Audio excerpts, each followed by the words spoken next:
Imagina que el fin del mundo no llega con fuego del cielo, ni con ejércitos de gigantes, sino atrapado en el aire que respiras. En las escuelas siempre nos han contado la misma fábula romántica. Un puñado de valientes soldados españoles armados con armaduras brillantes y espadas de acero doblegando a continentes enteros. Nos enseñaron que la pólvora, los caballos y las tácticas militares de Europa fueron suficientes para someter a millones de almas nativas en cuestión de décadas.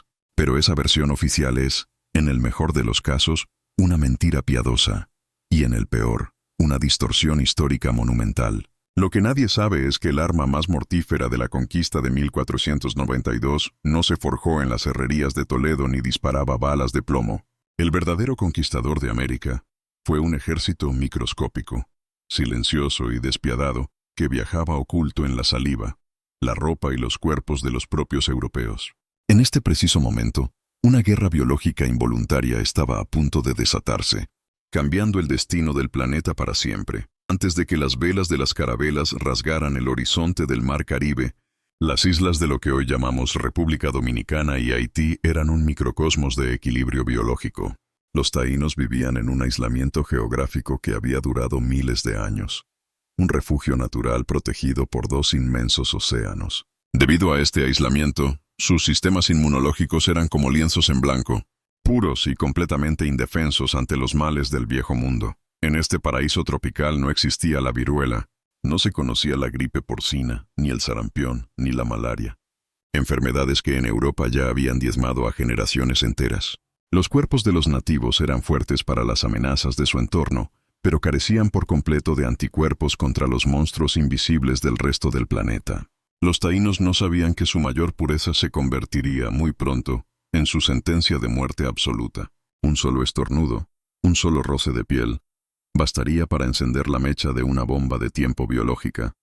Al otro lado del Atlántico, las ciudades europeas eran auténticos caldos de cultivo para las peores pestes imaginables. Los conquistadores españoles compartían su vida diaria con cerdos, vacas y ratas en espacios hacinados y con condiciones sanitarias deplorables.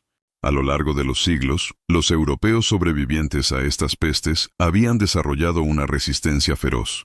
Eran portadores sanos, hombres que caminaban con la muerte incubada en su sangre sin inmutarse.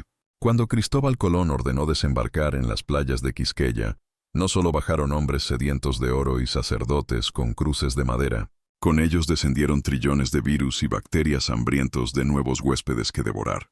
Los españoles traían el apocalipsis en el aliento, en las costras de sus heridas sanadas y en las pulgas que habitaban los pelajes de sus mastines de guerra. La catástrofe no comenzó cuando sonaron los arcabuces, sino en el primer intercambio pacífico de sonrisas y extraños obsequios. Visualiza la escena que los libros de historia pintan con tonos de hermandad y asombro mutuo. El cacique se acerca al capitán europeo, intercambiando cuentas de vidrio por piezas de oro nativo bajo la sombra de los cocoteros. Los cuerpos desnudos y pintados de los locales entran en contacto físico estrecho con las ropas sudadas, sucias y cargadas de patógenos de los marineros que llevaban meses sin lavarse.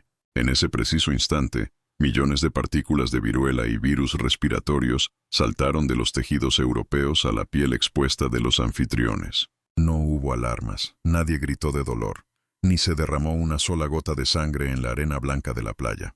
Los taínos regresaron a sus aldeas celebrando la llegada de los extraños seres del cielo, sin sospechar que llevaban consigo el veneno invisible. El reloj de la extinción había comenzado a correr, y el primer síntoma estaba a solo unos días de manifestarse en la oscuridad de los bohíos. El año es 1493. Durante el segundo viaje de Colón, y la primera gran epidemia documentada, golpea la recién fundada villa de la Isabela. No empezó entre los indígenas, sino entre los propios animales que los españoles trajeron en las bodegas, los cerdos domésticos. Una cepa mutada de influenza porcina saltó con furia letal de los animales a los trabajadores españoles, y de ellos se propagó como un incendio forestal hacia la población nativa. Los taínos, que acudían a trabajar la tierra por obligación o por curiosidad, comenzaron a caer desplomados en los campos en cuestión de horas.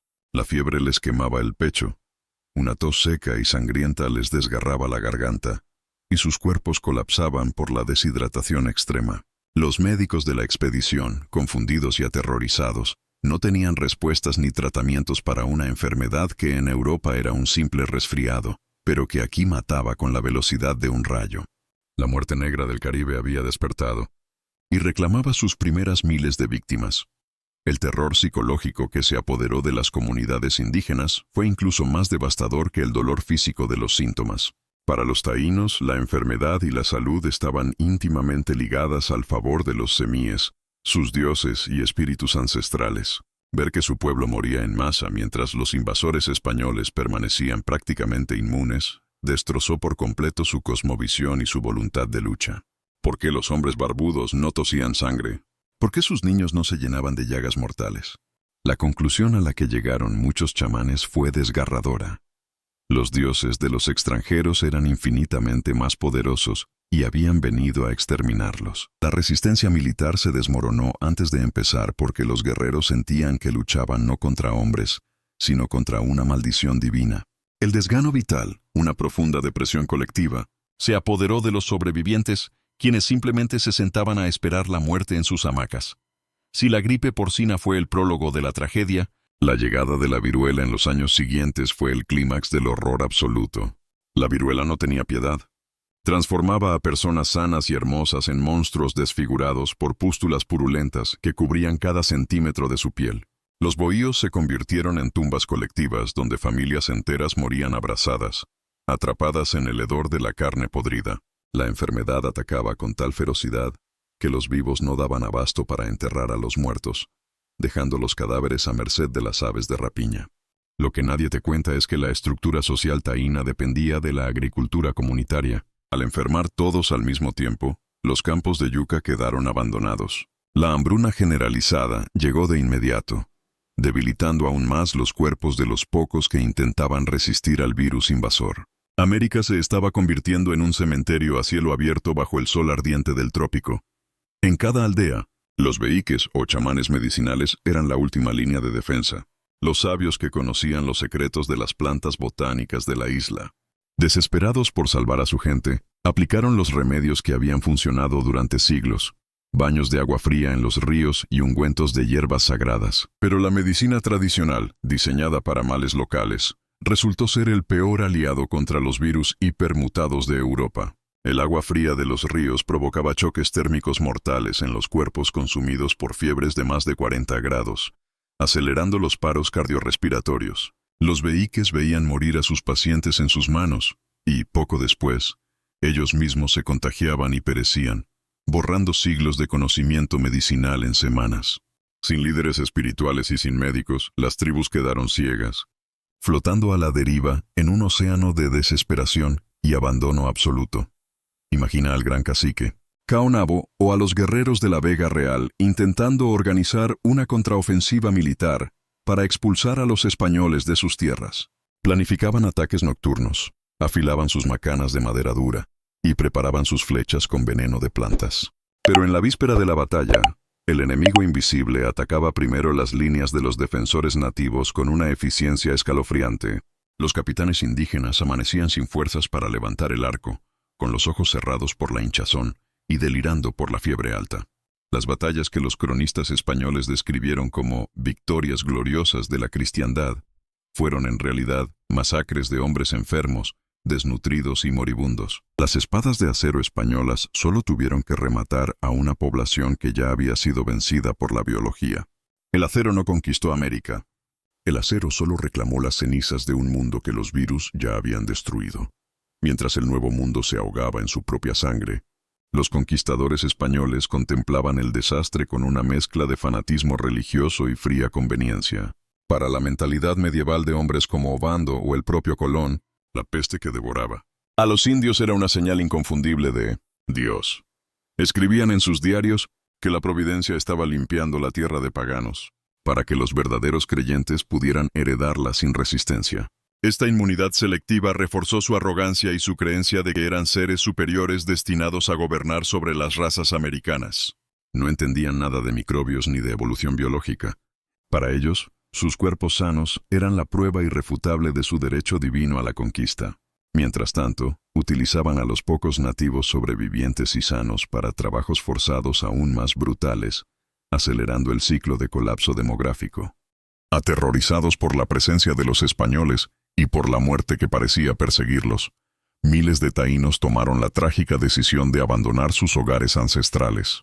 Familias enteras huían hacia lo profundo de las selvas vírgenes o escalaban las escarpadas montañas de la cordillera central, buscando refugio donde el hombre blanco no pudiera llegar. Pero el enemigo invisible no necesitaba caminos ni mapas para seguir el rastro de la migración humana. Los refugiados ya llevaban el virus incubado en sus cuerpos durante la huida, extendiendo la plaga a tribus aisladas que jamás habían visto a un español. Las cuevas de las montañas se convirtieron en oscuros osarios donde los fugitivos morían de frío, hambre y enfermedad, lejos de sus playas natales. El éxodo no los salvó. Solo sirvió para que la epidemia colonizara los rincones más remotos y puros de la geografía isleña. En el reino de Jaragua, la reina Anacaona vio cómo su sofisticado mundo de poetas, artistas y agricultores se desvanecía como el humo en el aire. Las plazas ceremoniales donde antes se celebraban los alegres areitos y juegos de pelota, ahora estaban desiertas, salpicadas por el silencio de la muerte. La reina misma tuvo que ver a sus doncellas y consejeros más cercanos perder la piel y la vida en cuestión de días. Aquella mujer de mente brillante comprendió que no se enfrentaba a un ejército común, sino a una fuerza de la naturaleza que borraba el pasado de su pueblo. Cada baja debilitaba el tejido cultural del Caribe, extinguiendo canciones, leyendas y tradiciones que jamás volverían a ser escuchadas por el oído humano. Yaragua, el último bastión de la gracia taína, caía de rodillas, no ante la pólvora, sino ante el peso insoportable del luto colectivo. La guerra biológica involuntaria no se detuvo en las costas de la Española. Como una onda de choque expansiva, saltó hacia el continente americano con una fuerza aún más destructiva. Viajó en las canoas de comercio, en los mensajeros que corrían por las selvas del Darién y en las expediciones que avanzaban hacia el norte y el sur.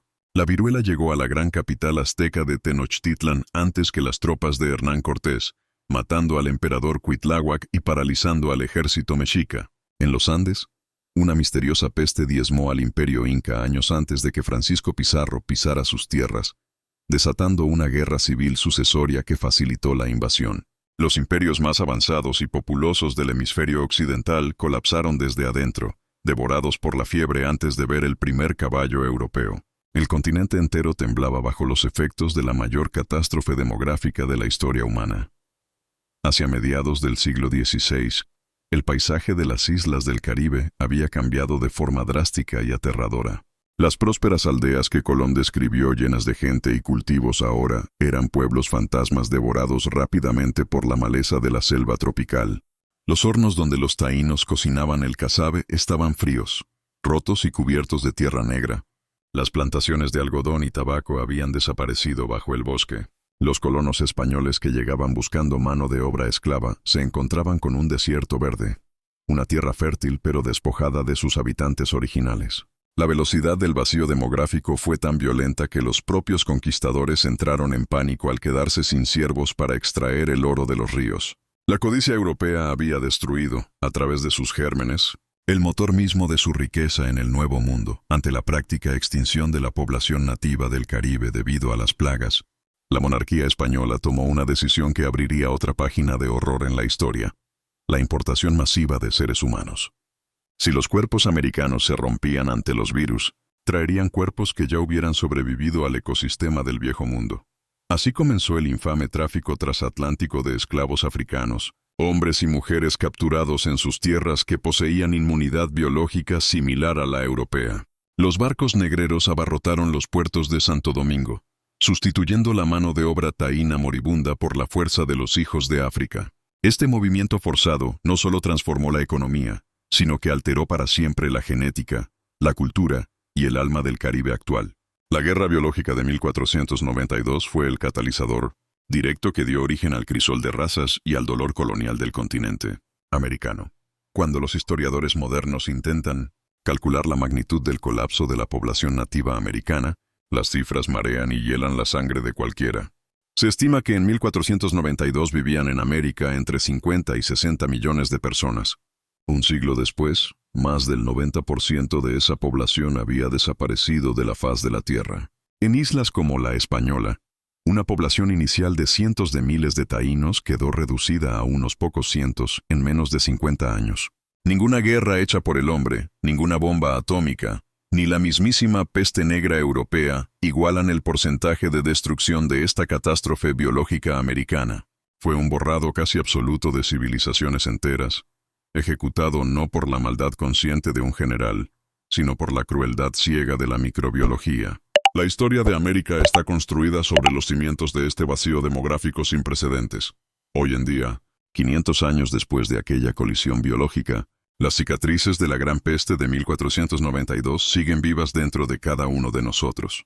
Los latinoamericanos y caribeños actuales llevamos en nuestra sangre una herencia genética forjada en el fuego de aquella selección natural ultraviolenta. Somos los descendientes de los pocos sobrevivientes que lograron desarrollar anticuerpos, de los africanos que resistieron el calvario y de los europeos portadores del mal.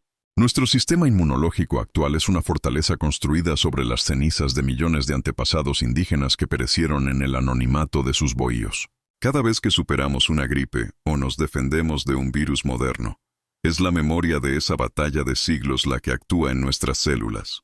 El pasado colonial no está solo en los libros de texto o en los monumentos de piedra. Está grabado con letras químicas en nuestro propio mapa genético. Es hora de cambiar la forma en que miramos el pasado y enterrar los mitos infantiles de la conquista que nos enseñaron en el colegio.